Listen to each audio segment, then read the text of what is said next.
Rightio, hello students, and welcome to our last lesson in Unit 4, Topic 2. We're looking at weighted graphs today. So today you should be able to investigate and solve problems to determine the shortest path between two vertices in a weighted graph. Now, syllabus only asks you to do that by trial and error method only. Now, I like bushwalking, and Bunya Mountains is a great place to go, especially when it's cool. It's a few degrees cooler than the rest of Queensland, and you can see that we've got a bit of a walking trail here, and you can see, well, we're down at the bottom at the shop. There's a variety of different trails you can walk on, and you want to be able to get back to where you started. And there's another trail along here. In fact, you can walk back along the road as well. So you can see there's quite a number of little trails here in Bunya Mountains, and they look like a graph, don't they? And so we can turn this into a network diagram, and so we'll just note that when you're bushwalking, this is a great tool to keep in mind. So the first point of today is just to find the shortest way between two towns. In this case, we're looking at town A, and we want to get to town G.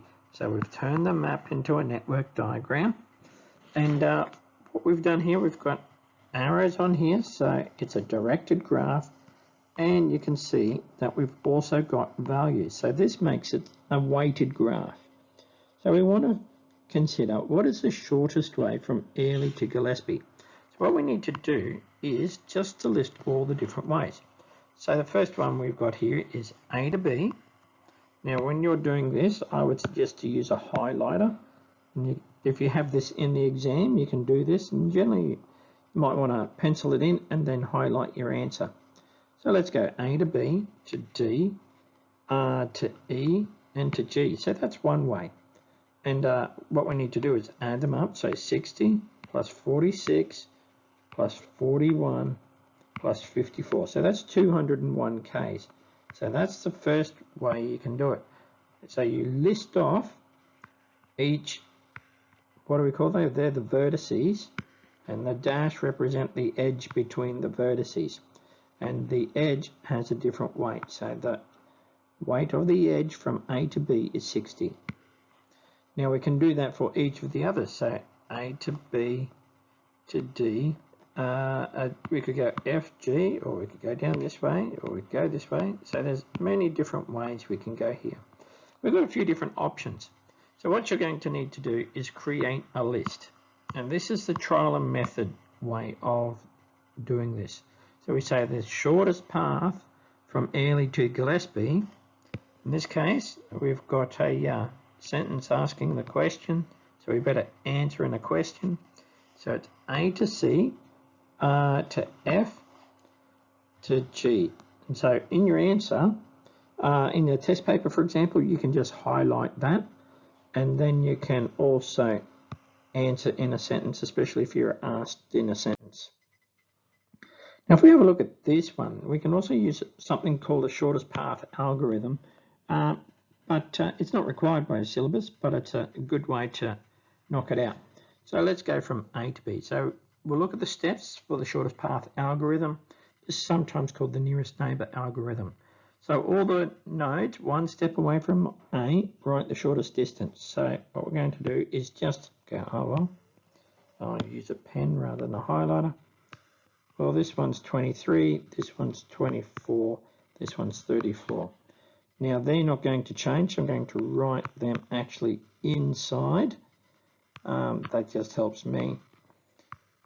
You can leave your working there if you'd like, but there we go.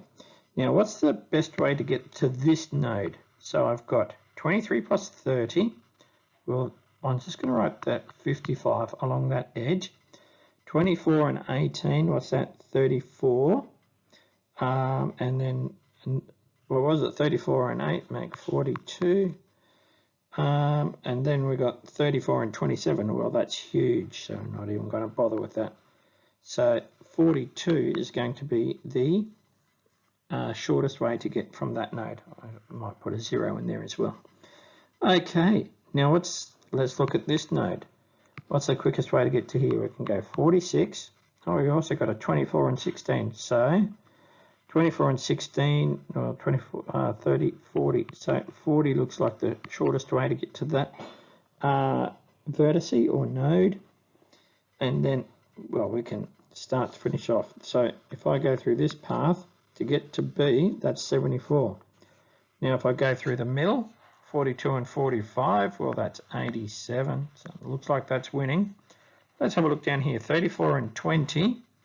Well, that's going to make 54, and 54 and 30 make 84. So looks like that's the best way to do it. So let's highlight our answer now, and we're just checking out the shortest path, and we want to highlight that. So A to B, or well, we don't even have names for the vertices on this one, but I've just highlighted that path. Is that correct?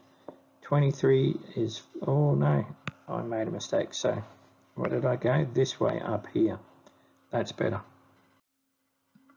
Let's try that again. And so remember what we do. You might want to pause the video and have a go yourself. So we'll write 0. Let's find a better pen. 0 in the first vertice. Well, that's got to be 11. That's got to be 13. Now that could be 23, or that could be 22. Well, 22, we know that we're going this way. I might just highlight that at the moment because I forgot, had a bit of a mind blank. Well, actually, I do need to be careful not to be trapped out here. So that's 23. So 23 and 10 is, so 23, sorry, and 14, that's 37. No, that's going to be fine. That's going to be 30 going in that way. So 30 is what I'm going to be putting in there. And 30 and 10 is 40.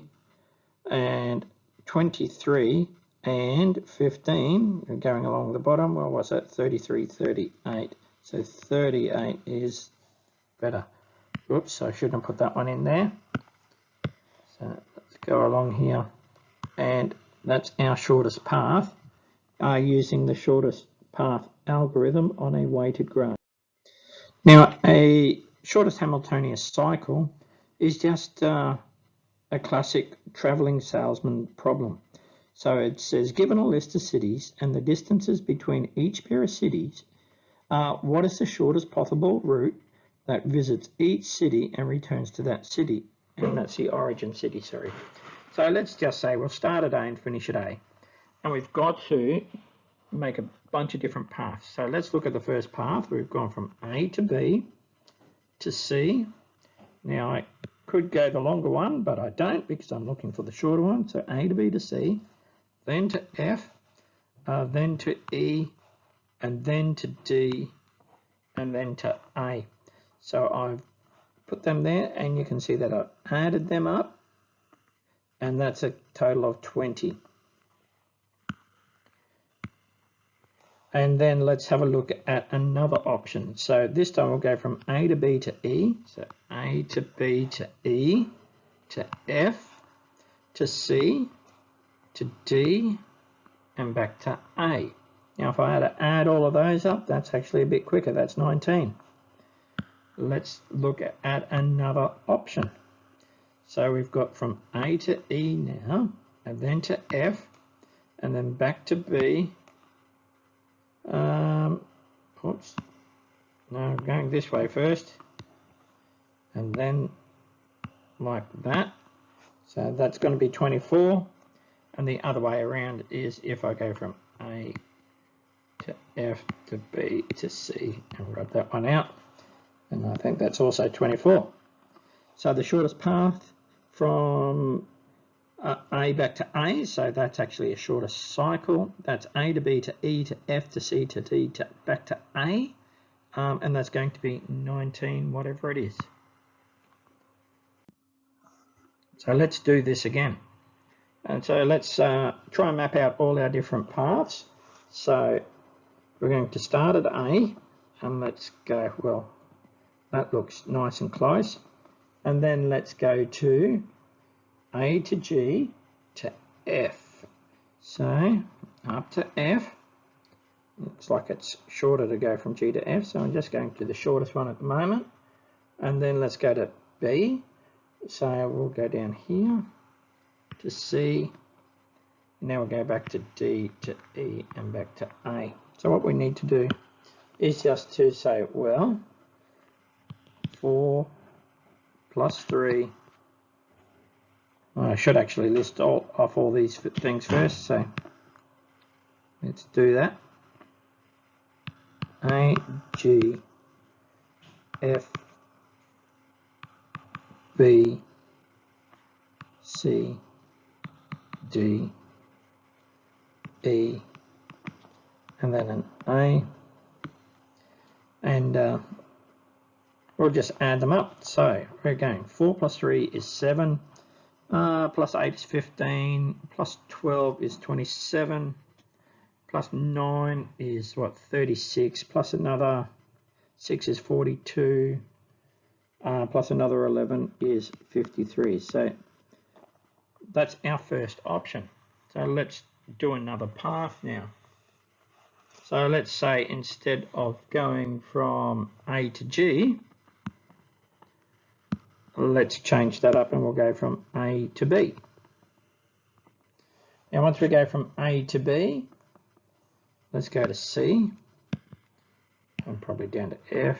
Oh, we've got to go to G as well, haven't we? Okay, so A, B, C, D. Where can we go now? E, yep.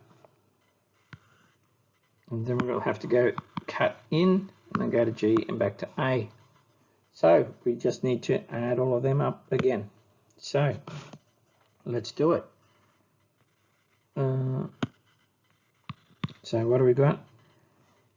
A to G to F to E to D to C to B to A, and that should all add up to 56. Let's do another one now.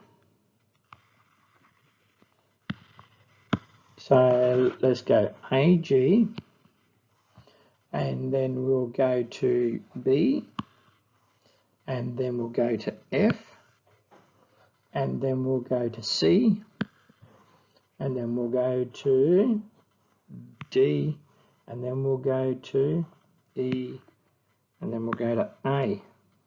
And we'll add all them up. 4 and 7 is 11, 19, 29, 38, 38, 44, 55. So I should have written them down as well. So let's do that. A to G to B. No, oops. A to B to F to C to D to E to A, and that's 55. Okay. There's going to be quite a number of different combinations, so I can think of about 7 or 8 here. So let's do another one. So let's go from A to G, oops, use the highlighter, A to G to B, to C, to, let's see where I haven't gone yet, to D, E, F, and then back to A. So let's write that in. A to G to B to C to D to E to F to A, and that should all add up to be 53. And there's got to be a variety of different options. There should be another 3 options, so I might just write them in. So we've got